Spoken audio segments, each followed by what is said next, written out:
Satreskrim Polres Sukabumi bersama Polsek Palabuhan Ratu berhasil menangkap 14 orang pelaku yang masih duduk di bangku sekolah menengah pertama di Palabuhan Ratu, Sukabumi.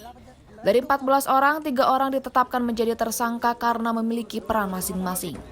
Anak berhadapan dengan hukum atau ABH 1 sebagai eksekutor, ABH 2 sebagai penyedia alat senjata tajam, dan ABH 3 yang membonceng pelaku penganiayaan.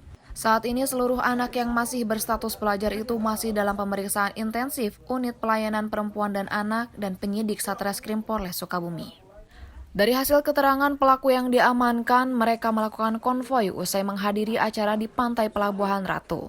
Rombongan pelajar ini kemudian melintas di Jalan Gunung Sumping Cetepus, dan di saat bersamaan korban bersama 2 teman sebayanya tengah berjalan usai pulang sekolah. Pelaku yang mengaku sedang mencari lawan ini melakukan pembacokan kepada korban RM dan terkena di bagian leher hingga meninggal dunia saat perjalanan ke rumah sakit. Melihat korban berlumuran darah, rombongan pelajar ini langsung melarikan diri, namun berhasil diciduk polisi dalam waktu 6 jam.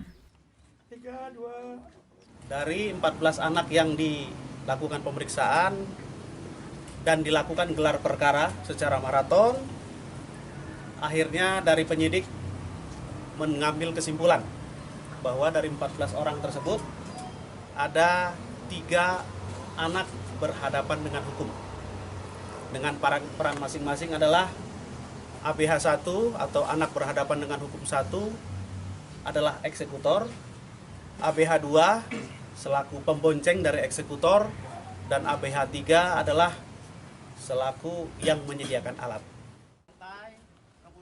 Dari tangan tersangka, polisi menyita sejumlah barang bukti berupa 6 unit motor, senjata tajam jenis cerulit, atribut pelaku, dan 1 buah telepon seluler. Atas perbuatan pelaku, polisi akan menjerat dengan pasal 80 ayat 3 Undang-Undang Nomor 35 Tahun 2014 tentang Perlindungan Anak dengan ancaman hukuman 15 tahun penjara.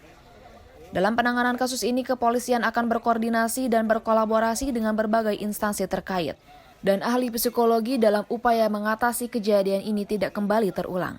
Andris Muhtar, Kompas TV, Sukabumi, Jawa Barat.